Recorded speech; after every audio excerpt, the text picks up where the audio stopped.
anxiety. People who supported this president, who are concerned about economic anxiety, some people are feeling it now. Yeah. Exact, actual economic anxiety.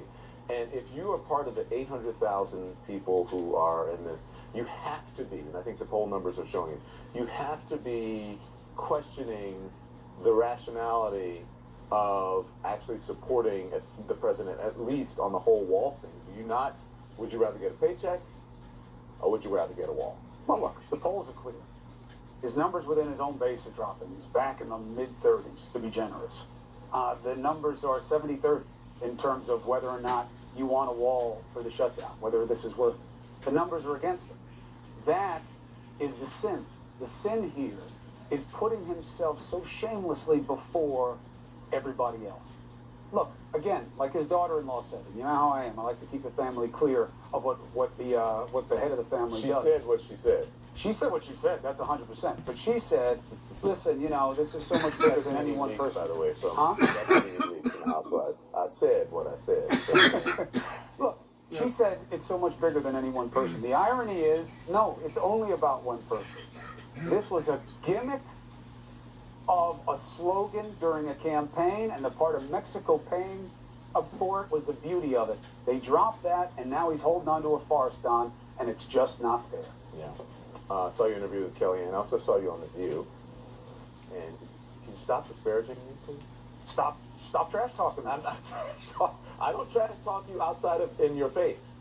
No, I'm like only Kellyanne. on screen. Oh, You're like I a puppy when you're in my face. You know what she said last night? Yesterday she said, I like to stab you in the front. I don't stab people in the back. So I talk about you to your face. I don't talk about you. You know how many knife disarming moves I know? I'd give you a mustache. Listen, I got to tell you though, and you know this because we talk. There are, you know, while we sit here and discuss, while the folks in Washington, you know, sit there and fight, there are people who are actually out there working in the trenches. Yeah. Today I had to go and do my civic duty, even though, you know, I didn't get picked for jury. I had to go to jury duty today. And, you know, there are people in long lines. There are people there, the women, and I called you because they said, I love the crosstalk between you and Chris. And I called you and you got to speak to the ladies. One of them, two of them, they have husbands who they work for the state, but their husbands are on the federal side. They're being furloughed. They're not getting paychecks. And they told me, I can't tell you how hard it is. Now, yet and still, Chris, with all of that going on, these women were making food for each other. I got cupcakes because one woman made cupcakes for everyone in the office, and they you know, go round and round, and they do that to help each other out. That's what's happening in the real world. And honestly, as we sit here and the folks in Washington, we debate it, and the folks in Washington can't get their acts together. Bad situations bring out the good in real people, but they shouldn't have to be doing that. This is completely avoidable and artificial. This is not an act of God. This is a godless act that is going on right now. And people need to know that. And it has to end, and the price must be paid. You know what they said? They said, I see you every night when you're like, Chris, I got to go. And they said, he loves to hear himself talk, doesn't he? No, they never said that. They never said that. And is it true, Don Lemon, that you didn't get picked for a jury today because they found you falling asleep during the question? Nope, I didn't get picked for a jury today because I'd already served in May and it was a mistake. So I have a couple years before I have to go back again. Is it true that you did not serve today because you could not tell them your birthday quickly enough? But listen, why was it there again? Why was I there again? I didn't complain. I just went, and then I said, you know, I did it in May. And they're like, you did. You shouldn't be here. And here's, you don't have to go back. I was very happy to do my civic duty, even though I'm the last man in this building. Sometimes I'm out at midnight, usually. Sometimes I'm out at 3 a.m. Are we complaining about having 2 hours of primetime television again? Is that what you're complaining about? Would you like to switch? Boy, oh boy. Would you like to switch? Yeah, well, I'd switch. Okay, have fun with Hannity and Maddow. Put on a helmet. Oh, I don't care. I don't worry about that. By the way, both those guys have been very nice to me. I don't look at them as competition. I look at them as colleagues. I mean, I do, and it's a beatdown every night. But they were happy. I think they're going to be happy when I talk. They asked me for a picture. They didn't ask you. I think they're going to. Those ladies will be happy. What do you mean they didn't ask me? I wasn't there. They just said, "Can you send us a picture? We don't want one of Chris." Oh, yeah. But I was very happy with your Kelly and Conway interview because you did both sides. And you put the shutdown. You are really. You put the shutdown right. Why don't you be honest for a half a second? You're lucky you're good looking, boy, because I gotta tell you, that's all you got going for you. What happened today? Who called who on the phone today, and from where? I called you because honestly, to be fair, to be honest, Be nice. I know how you're a people person. People love you. Every person says, I love watching you, and I love your friendship with Chris and the way you guys talk. And I said, well, let me see if I can get him. Because I just thought that it would be Because I'm not like fun. you that puts my call to voicemail every time I call. Well, if I You call, I pick up every time. yeah, but when you call, I don't. I got stuff to do, Chris. I got a life, and I got a show to do. 2 hours. See you. Nice job on the 2 hours of prime time television. Stop disparaging me, okay? I'm a big fan, and it's not easy. I'll be watching you though, because your show is the best. Thank you. Yours as well. We got a lot to cover tonight. I'll see you soon. So, and trust me, everyone, we're gonna get to Wilbur Ross. That was the most outrageous thing. When I first saw it, I told my producers, I can't believe this.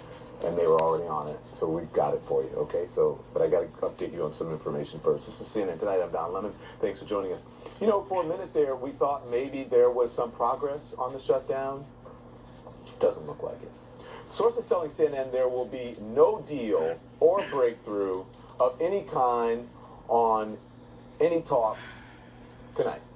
That is, President threw a monkey wrench into the whole thing, saying that he wants a prorated down payment on the wall. What does that mean, and how big would a prorated down payment have to be? Well, the House Speaker is Nancy Pelosi, and she says, quote, I don't think he knows what he wants. So here we are now. This is day 34 of the shutdown, day 35, less than 2 hours away. That's the day that's important. That 800,000 workers will miss another paycheck. But Commerce Secretary Wilbur Ross, here we go, would have you believe that that's not such a big deal. You're talking about 800,000 workers, and well, I feel sorry for the individuals that have hardship cases. 800,000 workers, if they never got their pay, which is not the case, they will eventually get it. But if they never got it, you're talking about 1/3% on our GDP. So it's not like it's a gigantic number overall. That's okay. I don't even know what to say after that. Did you hear? Can we play that again, please? Can we just play that again? Okay, play it. You're talking about 800,000 workers, and well, I feel sorry for the individuals that have hardship cases. 800,000 workers, if they never got their pay, which is not the case, they will eventually get it. But if they never got it, you're talking about 1/3% on our GDP. So it's not like it's a gigantic number overall. By the way, some contractors won't get paid, just so you know. Can you believe that? That is the President Trump, that's his Commerce Secretary, who according to his financial disclosure forms is worth some $700 million. Says he feels sorry for those